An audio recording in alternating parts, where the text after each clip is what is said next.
우리 좌우 옆 사람과 함께 같이 한번 인사하시겠습니다. 보고 싶어 죽는 줄 알았습니다.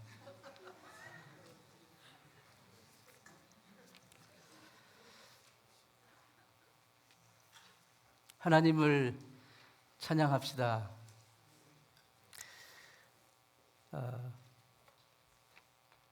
영어에 세렌디피티라는 단어가 있는데요. 아시겠지만 이것은 다른 것을 이렇게 찾으려고 하다가 뜻밖의 전혀 다른 것을 발견하게 되는 그런 어떤 행운이라 할까요? 기쁨이라고 할 수 있는 단어입니다. 그 컬럼버스가 신대륙을 발견한 것도 바로 이 세렌디피티 한 예라고 할 수가 있습니다. 원래 이 콜럼버스는 그 인도를 가려고, 지구는 둥글다는 것을 이제 믿고 대서양을 출발해서 인도를 가려고 이제 항해를 했는데, 대륙에 당도를 해고 보니까 본인은 몰랐지만, 처음에는 몰랐지만 그게 신대륙, 아메리카 신대륙이라는 것을 나중에 알게 된 거죠. 그래서 이제 처음으로 유럽 사람 중에 처음으로 이제 아메리카 신대륙을 발견하게 되는 그런 뜻밖의 이제 그 기쁨을 얻게 된 것입니다. 그 한때 정말 세상을 떠들썩하게 했던 바이아그라라는 그 약도 원래는 그 협심증 그 치료제로 개발이 되었다고 하잖아요. 그 혈관이 좁아가지고 피가 심장으로 이제 그 원활하게 가지 못하는 사람들 대상으로 그들의 그 고통을 치유하기 위해서 임상 실험하는 중에 이제 이 약이 그 협심증에도 도움이 되지만 바로 그런 그 성기능에도 도움이 된다는 것을 깨닫게 된 것입니다. 우리의 삶에도 이러한 세렌디피티 같은 성격의 것들이 많이 있습니다. 대표적인 것이 아마도 행복이 아닌가 싶습니다. 왜냐하면 행복을 추구하면 할수록, 막 행복에 애걸복걸하면 할수록 행복은 언제나 우리 손에서 멀리 달아나고 있음을 보게 됩니다. 그런데 오히려 행복에 대해서 그렇게 연연하지 않고 거기에 애걸복걸하지 않고 이렇게 일상의 삶을 살아가고 있을 때 문득 내가 행복한 사람이구나 라는 것을 깨닫게 되는 참 묘한 역사를 가지고 있는 게 그 행복입니다. 행복이 무엇이냐고 묻는다면 사람마다 대답이 다 다를 겁니다. 그러나 대체로 우리가 소망하고 욕구하는 것이 이루어지는 것이 행복이라고 한다면 일반적으로 우리는 이 소망하고 욕구하는 것이 이루어지는 것이 기쁨이고 행복이고 그렇지 않게 될 때 우리는 슬픔과 고통과 좌절을 느낍니다. 이처럼 우리의 기쁨과 행복이 우리의 소원이 이루어지는 것에 비례한다고 생각하기 때문에 나의 소원을 이루는 것이 하나님을 믿고 하나님을 찾는 주된 이유가 되기도 합니다. 그런데 이것이 잘못된 것일까요? 하나님께서도 우리의 소원을 이루어 주시는 것에 관심을 갖고 계시기 때문에 이것이 전적으로 잘못된 그런 그 태도라고 할 수는 없습니다. 하지만 내가 행복해지기 위해서 내가 욕구하고 욕망하는 것, 그것을 충족하고 만족시키기 위해서만 산다고 한다면, 그리고 거기에 애걸복걸 매달리게 된다면, 또 그것을 이루기 위한 방편으로 우리가 하나님을 생각한다면, 하나님을 의지하고 찾게 된다면 그럴수록 우리가 원하는 행복은 우리 손에서 멀리 달아나 버리는 경우를 우리는 매일, 사실 매 순간 경험합니다. 행복을 추구할수록, 거기에 매달릴수록 행복과 멀어지는 이러한 인생의 역설 앞에서 우리는 어떻게 참 행복을 하나님의 자녀로서 얻을 수 있을까요? 저는 오늘 이 질문의 답을 한 여인의 삶을 통해 같이 한번 찾아보고자 합니다. 이 여인의 이름은 레아입니다. 오늘 읽으신 본문에 나오는 여인이죠. 자기를 사랑하지 않는 남자와 결혼을 했어요. 반강제로. 그리고 그렇기 때문에 남편의 사랑에 목말라 했습니다. 남편의 사랑을 얻기 위해 자기 동생, 여동생과 경쟁을 해야 했고, 그래서 그의 삶이 정말 미저러블했어. 정말 비참하고 슬프고 괴로웠어. 그런데 어느 날 그는 하나님의 사랑을 깨닫겠습니다. 그리고 하나님을 찬송하고 하나님을 예배하는 그런 삶의 태도로 바뀌었을 때 그는 진정한 삶의 행복을 발견하게 되었습니다. 우리는 창세기 29장에서 야곱이 어떻게 결혼했는지 그 상황을 이렇게 보게 됩니다. 야곱은 형 에서의 보복을 피해 도망을 갔는데 외삼촌 집, 라반 외삼촌 집으로 도망을 갔어요. 도망가가지고 거기 그 외삼촌의 그 딸들이 둘이 있는데 둘째 딸 라헬을 보고 첫눈에 그냥 반했어요. 그리고 사랑에 빠졌어요. 그 라헬과 결혼하기 위해 7년간 외삼촌 집에서 머슴살이를 했어요. 결혼식 첫날 밤에 신방에 들어온 신부는 자기가 사랑하는, 자기가 원했던 라헬이 아니라 야곱이 전혀 매력을 느끼지 못했던 그 언니 레아가 들어온 거예요. 외삼촌에게 속은 거죠. 라반에게 속은 야곱은 다시 자기가 정말 원하는, 자기가 사랑하는 라헬을 얻기 위해 그 조건으로 다시 7년을 더 일하게 됩니다. 창세기 29장 30절에 보면 야곱이 또한 라헬과 동침하고 그가 레아보다 라헬을 더 사랑하고 다시 7년을 라반을 위해 일했더라고 했습니다. 이 세상에 혼자 사는 것도 정말 힘든 거죠. 혼자 사는 것도 힘들지만 사랑하지 않는 사람과 사는 것은 더 힘든 것입니다. 레아처럼 자기를 사랑하지 않는 남편과 결혼해서 사는 것 얼마나 고통이겠습니까? 야곱은 레아에게서 아무런 매력도 느끼지 못하고 레아를 원하거나 레아를 사랑하지도 않았어요. 레아가 야곱의 관심과 사랑을 받지 못한 이유에 대해서 창세기 29장 17절은 우리에게 힌트를 주고 있어요. 창세기 29장 17절은 무슨 힌트를 주고 있냐면 이렇게 말하고 있습니다. 레아는 시력이 약하고 라헬은 곱고 아리따우니. 여기 레아의 시력이 약했다, 눈이 약했다는 것은 이 중의적인 의미가 있어요. 그러니까 실질적으로 눈이 안 좋아가지고 이렇게 늘 이렇게 했던 것도 있지만 바로 이 표현은 그 외모가 레아가 잘생겼냐 못생겼냐에 대한 표현은 나오지 않아요. 근데 어쨌든 레아는 야곱이 그에 대해서 매력을 전혀 느끼지 못한 상대적으로 라헬 상대적으로 그런 인물이었다는 것을 말해줍니다. 그냥 아버지에 의해서 사랑 없는 결혼을 한 레아. 레아는 끊임없이 그 남편의 사랑을 갈구했지만 남편의 사랑은 늘 여동생 라헬에게로만 향하고 있었을 것입니다.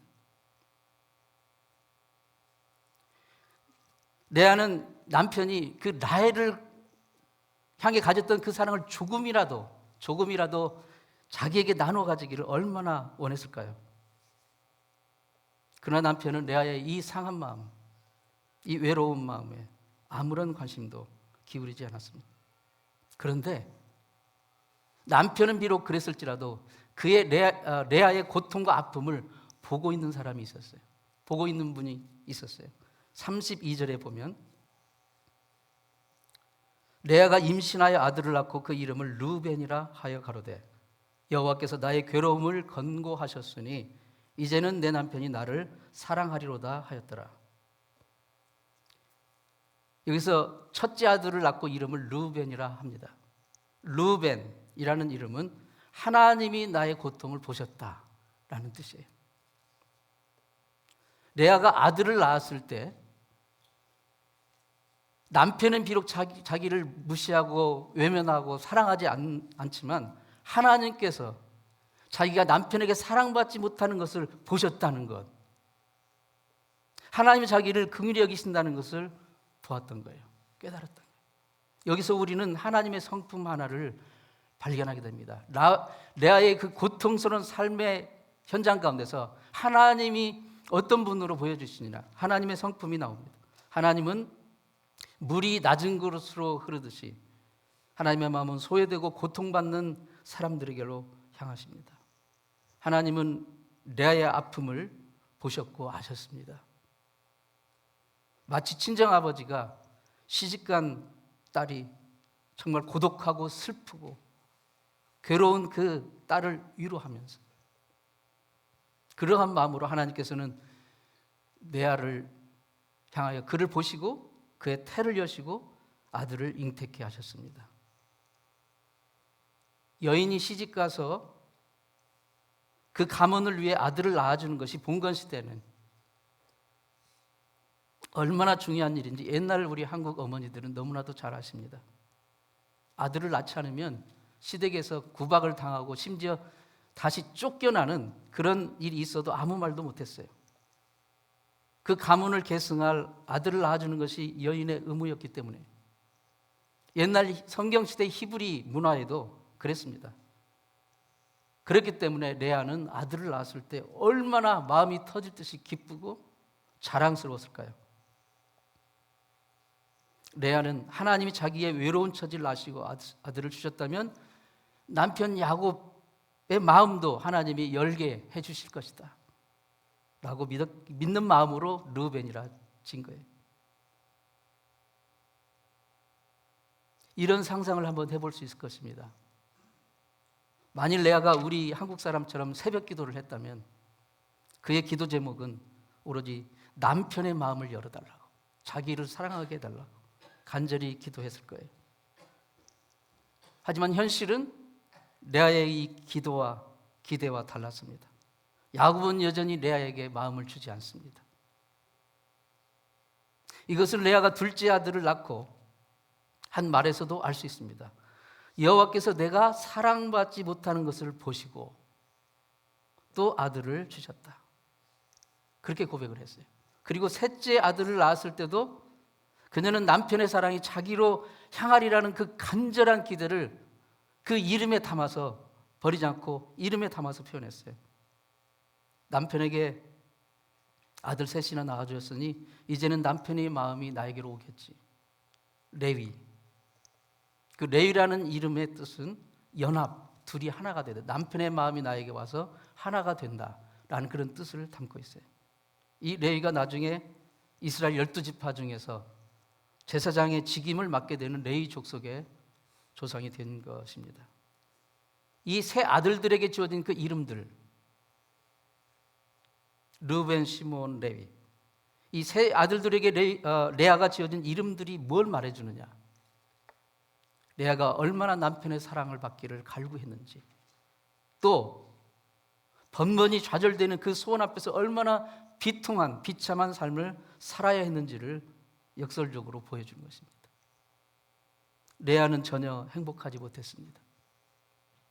그토록 남편의 사랑을 얻어보려고 아들을 낳고 또 낳고 또 낳고 또 낳았지만 남편의 마음은 여전히 레아에게 가지 않았습니다. 여기 이 장면에서 우리는 레아에게뿐만 아니라 우리에게도 주는 중요한 교훈을 갖게 됩니다. 우리는 어떤 사람으로 하여금 억지로 나를 사랑하게 만들 수 없습니다. 사실 우리가 다른 사람으로 하여금 나를 받아들이고 나를 사랑해주고 나를 좋게 생각하도록 우리가 매달리면 매달릴수록 상대방은 더욱 부담을 느끼고 더욱 거부하게 됩니다. 남편의 사랑을 얻어내는 레아의 이 집착은 야곱의 마음을 자신에게로 돌리기는커녕 오히려 그 질투로 인해 남편이 레아에게 더 정이 떨어질 수도 있었을 것입니다. 그러나 우리는 성경 본문에서 하나님께서 레아가 사랑받지 못하는 것을 보셨고 들으셨고 아셨다는 것을 3번이나 반복적으로 이 본문에 나오고 있습니다. 하나님은 레아의 고통을 보셨고 아셨습니다. 레아가 야곱의 사랑을 얻기 위해 눈물겨운 노력을 하고 있고 그 노력이 좌절되어 쓰라림을 겪고 있는 그 세월 동안 하나님은 레아를 부드럽게 하나님께로 이끌고 계셨던 것입니다. 그렇게 해서 레아가 네 번째 아들 유다를 임신했을 때, 그리고 그를 낳았을 때 레아의 마음속에 무언가 변화가 일어났습니다. 35절을 보겠습니다. 그가 또 임신하여 아들을 낳고 말하기를 이제는 내가 여호와를 찬송하리라 하고 이로 인하여 그가 이름을 유다라 하였고 그의 자녀 출산이 멈추었더라. 그의 출산이 멈추었더라. 유다라는 이름은 찬송하리로다, 또는 하나님은 찬송받으실 것이다 라는 그 뜻을 가지고 있습니다. 유다가 누구입니까? 나중에 이스라엘 왕 중의 왕 다윗이 이 유다 지파에서 나오고, 무엇보다도 이 유다 지파의 뿌리에서 인류의 메시아, 인류의 구세주 그리스도가 탄생하게 되는 것입니다. 레아의 심경에 무슨 변화가 있었던 것일까요? 레아는 그가 비록 남편의 사랑을 받지 못했지만 대신에 하나님께서 커다란 긍휼과 사랑으로 자신을 은혜 베풀어 주시고 사랑해 오셨다는 것을 비로소 깊이 깨닫게 된 거예요.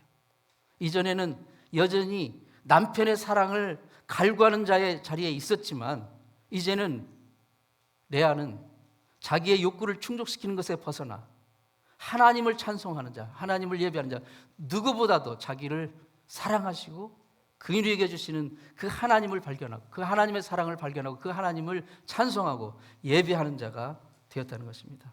이 변화는 유다를 낳은 후에 레아의 출산이 멈추었다는 사실에서 또 반증적으로 짐작할 수가 있습니다. 왜 더 이상 출산이 멈췄을까요?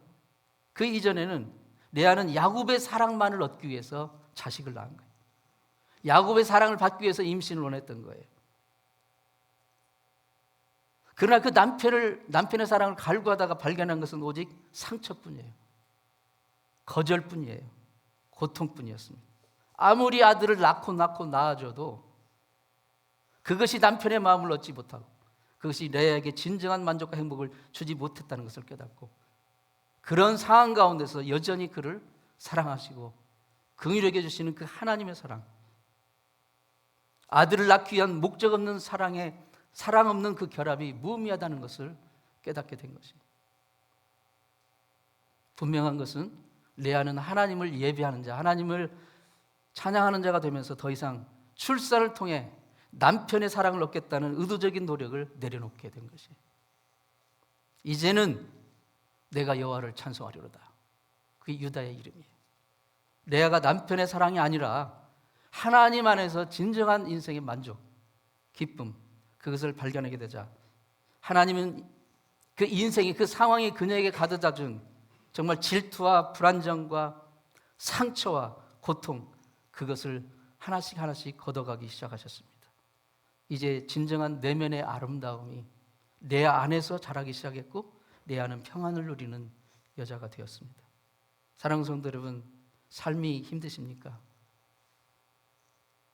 레아는 남편의 사랑을 받지 못해서 불행했지만 어떤 사람은 배우자에게서 또는 가정에서, 직장에서, 자기가 하는 일에서 만족을 느끼지 못하고 괴로움을 가지고 있을 수 있습니다. 그러나 그럼에도 불구하고 우리가 그 누구보다도 나를 가장 사랑하시고 나를 긍휼히 여겨주시는 하나님을 기뻐하기로 선택할 때, 그 안에서 우리의 인생의 진정한 만족을 찾기로 결정할 때 우리의 삶은 반전되기 시작합니다. 하나님은 우리의 눈을 열어서 우리 주변의 사람들의 아름다운 면을 볼 수 있는 그런 마음을 열어주십니다. 그리고 하나님 안에서 진정한 만족과 기쁨을 찾게 됩니다. 시편 37편 4절 말씀에 또 여호와를 기뻐하라. 저가 내 마음의 소원을 이루어 주시리로다. 왜 우리가 하나님을 기뻐합니까? 왜 우리가 하나님을 기뻐해야 됩니까? 세상의 모든 것이 나에게 아픔을 주고 내가 고통 가운데 있다 할지라도 하나님은 여전히 나를 사랑하시고 위로하시고 돌보신 분이라는 것을 깨닫고 그 하나님을 우리가 기뻐하고 그 하나님을 찬송하고 그 하나님을 예배할 때, 그럴 때 비로소 우리가 애걸복걸하던 그런 것들이, 우리가 그것을 그렇게 애걸복걸할 때는 멀어져 있던 것들이 하나님 안에서 진정한 만족과 하나님의 그 사랑을 느끼고 하나님을 찬양하게 될 때 오히려 그 마음의 소원을 이루어 주시는 것을 보게 될 것입니다. 이 레아의 변화는 라헬의 경우와 아주 묘한 대조를 이룬다는 사실이 매우 흥미롭습니다. 30장 1절 2절 말씀 보면 라헬의 삶이 나옵니다. 라헬의 상황을 보여주고 있습니다. 라헬이 자기가 야곱에게서 아들을 낳지 못함을 보고 그 언니를 시기하여 야곱에게 이르되 내게 자식을 낳게 하라. 그렇지 아니하면 내가 죽겠노라. 야곱이 라헬에게 성을 내어 이르되 그대를 임신하게 못하게 하시는 이는 하나님이신데 내가 하나님을 대신하겠느냐. 라헬은 남편에게서 전적인 사랑을 받고 있는 여인이에요. 그런데 그것을 감사하지 못하고 나에게 없는 것을 계속 갈구합니다. 아들을 낳지 못하는 것, 자식을 낳지 못하는 것을 갈구합니다. 그러면서 남편을 들들 볶습니다. 남편이 그를 사랑한다 할지라도 그렇게 볶는 여인에게서 어떻게 평안을 얻을 수가 있어요? 하나님께서 레아의 고통을 보시고 아시고 그에게 긍휼을 베풀어 주신 것처럼 하나님은 라헬의 그 고통도 보시고 계신 거예요. 그런데 레아는 그 고통 가운데서 비록 남편은 자기를 사랑하지 않고 자기가 그 고통을 갖고 있지만 이것을 보시는 하나님이 계시다는 것, 그리고 그 하나님이 나를 긍휼하게 해주신다는 것, 나를 사랑하신다는 것을 깨닫고 하나님 안에서 만족을 찾게 되었다면 라헬은 그 엄청난 특권, 남편의 사랑을 얻는 그 사랑을 귀한 줄을 모르고 자기에게 없는 것, 언니를 시기 질투하고 아들 달라고 남편에게 매달리니까 남편은 오히려 라헬에게 정이 떨어지고 오히려 성질을 내고, 라헬도 고통을 봤어요. 그런데 하나님이 그 고통을 보고 있다는 사실은 모르고 자기 스스로 연민을 느낍니다. 자기 연민. 사랑하는 성도 여러분, 여러분에게 고통이 있으십니까? 인생의 고통. 아무에게도 말 못할 문제가 있으십니까? 저 사람이 나를 알아주지 않는 그 고통이 있으십니까? 사랑하는 성도 여러분, 하나님께서 여러분의 고통을 보고 계시다는 것을 깨달을 수 있기 바랍니다. 레아는 그것을 깨달은 거예요. 근데 라헬은 그걸 깨닫지 못하고 계속해서 자기도 벗고 남편도 벗고 불행합니다. 자기 스스로 연민을 가지는 거예요. 자기 연민을 버리시기 바랍니다. 아무런 도움이 되지 않습니다. 라헬은 남편의 사랑이 자기에게 있음을 얼마든지 감사할 수 있었지만 도리어 질투로 가득 차서 남편에게 남편 탓을 하고 있어요.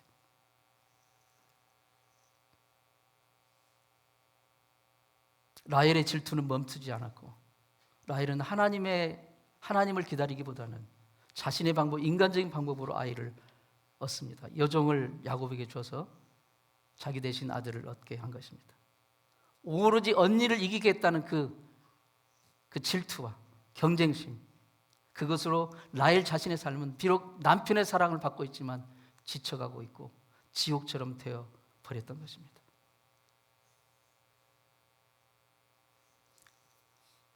레아의 이야기는 여기서 끝나지 않습니다.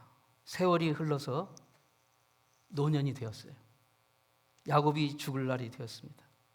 죽기 전에 아들들에게 이런 말을 유언으로 합니다. 창세기 49장 29절 31절입니다. 그가 그들에게 명하여, 야곱이 자식들에게 명하여 거르되 내가 내 열조에게로 돌아가리니 내가 이제 곧 죽게 된다. 나를 햇사람 에브론의 밭에 있는 굴에 우리 선조와 함께 장사하라. 이 굴은 가나안 땅 마므레 앞 막벨라 밭에 있는 것이라. 아브라함이 햇사람 에브론에게서 사서 밭과 함께 사서 그 소유 매장지를 삼았으므로 아브라함과 그 아내 사라가 거기 장사되었고 이삭과 그 아내 사라 리브가도 거기 장사되었으며 나도 레아를 그곳에 장사하였노라. 야곱은 레아가 죽게 되었을 때 명예로운 조상들의 그 장지에 장사를 지냈습니다. 야곱의 이 짧은 말이 얼마나 많은 이야기를 우리에게 말해주고 있는지요. 레아가 하나님 안에서, 사람이 아니라 하나님 안에서 진정한 기쁨과 만족을 발견하고 자신의 그 매달리는 그 갈망, 그것을 내려놓고 하나님을 찬송하고 하나님을 예배하는 사람이 된 후에 하나님은 레아에게 이 집안의 안주인으로서 야곱의 인정과 존경을 회복했다고 말하고 있는 것이에요. 어떻게 이렇게 되었을까요? 수년 동안 내면의 평화와 영적인 아름다움이 레아에게서 빛처럼 품어져 나왔을 것입니다. 야곱은 이런 레아를 새로운 눈으로 바라보았을 것이고 그녀가 누리는 평안에서 그 또한 평화를 얻게 되었을 것입니다. 레아가 죽었을 때 그녀가 입술로 하나님을 찬양하며 그리고 아내를 귀하게 바라보는 남편과 많은 자식들에 둘러싸여서 감사하며 이 세상을 떠났을 것이라고 상상하는 것은 그리 어려운 일이 아닙니다. 그러나 라헬은 어떻게 되었을까요? 하나님은 라헬에게도 은혜를 베푸셨습니다. 그를 궁히 여겨 주셨어요. 그리고 그에게 두 아들을 주셨습니다. 그러나 라헬은 여전히 자기를 돌보시고 자기를 긍휼히 여기시고 자기를 보고 계신 하나님을 깨닫지 못했어요. 야곱이 고향 가나안으로 돌아가는 도중에 베냐민을 낳다가 산고로 죽습니다. 야곱은 죽은 라헬을 베들레헴 근처 길가에 묻습니다. 라헬은 레아만큼 오래 살지도 못했고 레아처럼 아브라함과 사라, 이삭과 리브가가 묻혀있는 그 묘지에 매장되는 명예도 얻지 못했습니다. 그러나 하나님은 레아에게 무엇보다도 다윗 왕조 그리고 무엇보다도 인류의 구세주 메시아의 조상이 되는 놀라운 영예를 주셨습니다. 말씀을 맺겠습니다. 우리가 사람의 사랑을 받고 사랑의 인정을 받고 싶어서 추구하는 것, 그 자체를 잘못됐다고 할 수는 없습니다. 그러나 우리가 사람의 사랑을, 사람의 인정을 추구하면 할수록 그 사랑은 우리 손에서 달아나고 맙니다. 우리가 행복하고 싶어서 내가 원하는 것을 막 얻고자 하는 것, 그 자체로 그러한 노력을 잘못됐다고 할 수가 없습니다. 그러나 내가 원하는 것을 막 애걸복걸 추구하면서 매달리면서 행복하려고 하면 할수록 행복은 나에게서 멀어집니다. 행복과 만족은, 진정한 만족은 우리가 손으로 애써서 얻어지는 것이 아닙니다. 하나님이 우리에게 주시는 선물입니다. 우리가 우리 손으로 움켜잡으려고 했던 모든 추구를 내려놓고 나를 그 어떤 상황 가운데서도 나를 사랑하시고 기뻐하시고 위로하시고 바라보고 계신 그 하나님을 찬송하고 그 하나님을 예배하고 하나님 안에서 만족을 얻게 될 때 우리는 진정으로 하나님을 예배할 수 있는 사람, 하나님을 찬양하는 사람, 진정한 행복을 갖게 되는 사람이 될 것입니다. 사랑하는 성도 여러분, 하나님을 예배하는 사람이 되십시오. 예수 그리스도께서 우리 죄를 위해 십자가에 달려 돌아가셨을 때 우리는 이 세상에서 가장 큰 사랑받은 자가 된 것이에요. 가장 큰 은혜와 선물을 받은 자입니다. 죄 가운데 빠져 영원한 멸망의 길로 가는 우리가 예수의 보혈의 공로로 죄사함 받고 하나님의 자녀로 받아들여짐을 받은 것입니다. 영생을 누리는 천국의 백성이 된 것입니다. 이게 인류의 가장 큰 소망입니다. 우리의 모든 갈구와 원한과 원하는 것과 욕구와 욕망을 다 내려놓고 그것을 오히려 하나님께 다 내어드릴 때 나의 만족이 아니라 하나님을 우리의 삶의 가장 중심의 최고의 자리에 앉게 해드릴 때 하나님은 여러분이 하나님께 드리는 그것을 받으셔서 나의 가장 좋은 시간에 가장 좋은 모습으로 가장 아름답게 만들어 되돌려 주실 것입니다. 오늘 우리 자신들에게 우리 영혼에게 명령하시기 바랍니다. 이제는 내가 하나님을 찬양하리라. 이제는 내가 하나님을 예배하리라. 기도하겠습니다.